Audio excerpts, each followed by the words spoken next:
नमस्कार, हल्ला बोल टीवी देख रहे हैं आप। मैं हूं आपके साथ प्रियंका। देखिए, रितु जायसवाल अपनी नई पार्टी बनाने जा रही है, लेकिन इन सब को लेकर एक बहुत बड़ा सवाल है कि क्या रितु जायसवाल के नए पार्टी बनाने से आरजेडी को हो सकता है नुकसान। इसी विषय पर चर्चा करने के लिए आज हमारे साथ मौजूद है हल्ला बोल टीवी के संपादक दीपक शर्मा। देखिए, रितु जायसवाल परिहार से निर्दलीय प्रत्याशी के रूप में चुनाव लड़ी और दूसरे नंबर पर रहे जी।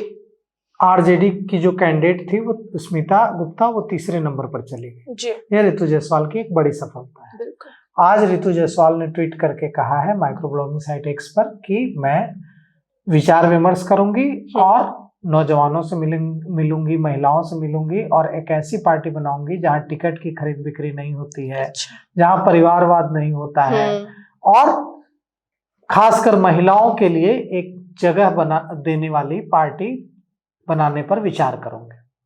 अब सवाल यह उठता है कि रितु जायसवाल ही नहीं, भारत के हर व्यक्ति को संविधान यह अधिकार देता है कि अगर वो चाहे तो राजनीतिक दल बना सकता है। बिल्कुल, यह अधिकार रितु जायसवाल के पास भी है, वे भी बना सकते हैं। लेकिन अगर हम देखें कि बिहार में जो ऐसी पार्टियां बनती हैं उनका क्या असर होता है, तो उत्तर नेगेटिव है।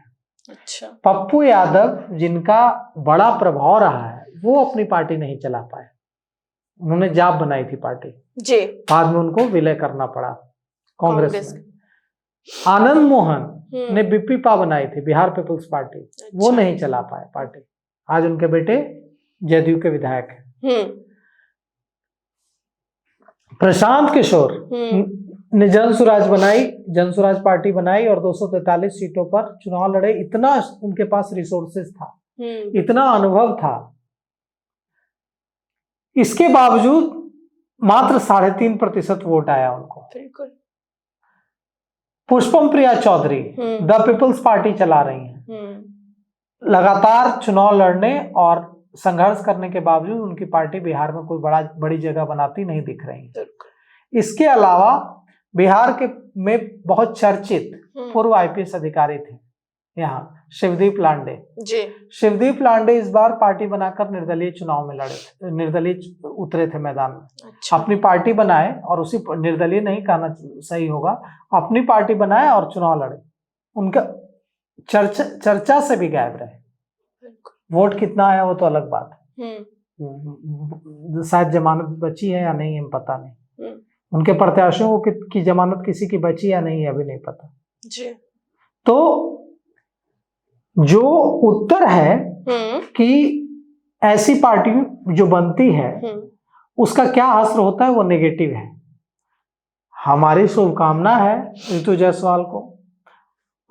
अगर हम देखें तो बिहार चुनाव में इस बार निर्दलीय जितने भी प्रत्याशी लड़े हैं उसमें सबसे ज्यादा वोट लाने वाली प्रत्याशी रितु जायसवाल है। परिहार में उन्होंने अपना दमखम दिखाया है और अगर वो पार्टी बनाती हैं तो उनको शुभकामना है।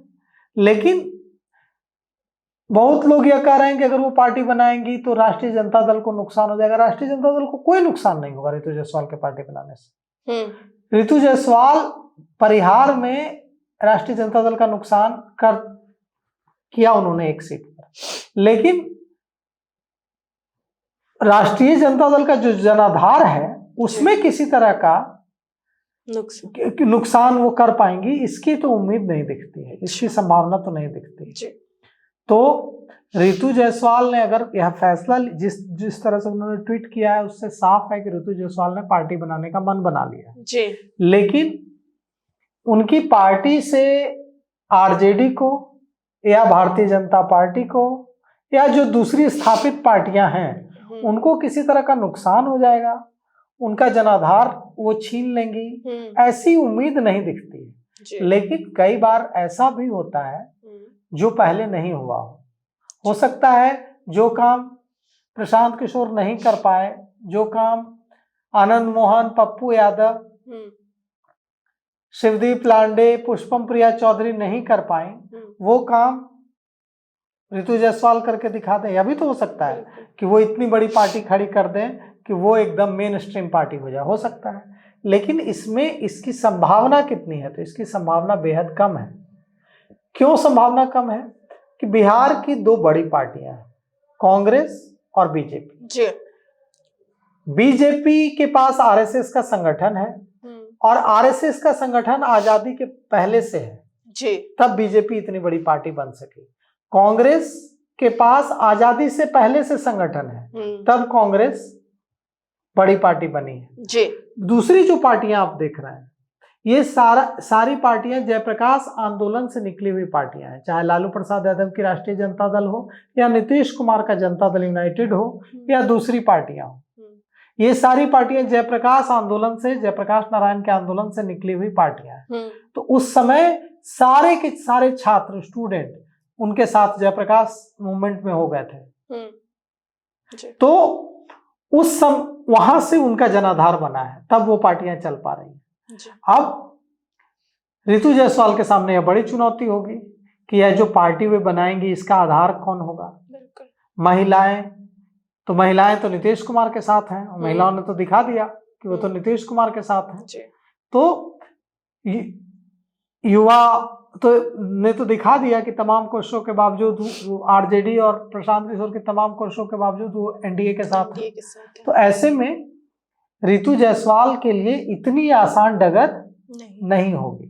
अगर वे पार्टी बनाने का फैसला लेती हैं तो बिहार की राजनीति में उनका स्वागत है, एक नई पार्टी देखने को मिलेगी, नया मैनिफेस्टो होगा।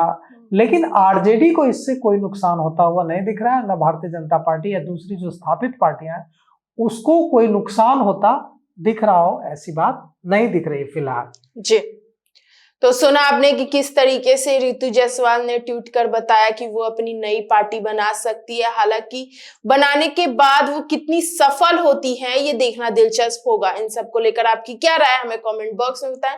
फिलहाल इस पेशकश में इतना ही। आगे की खबर देखने के लिए बने रहे हल्ला बोल टीवी के साथ। धन्यवाद।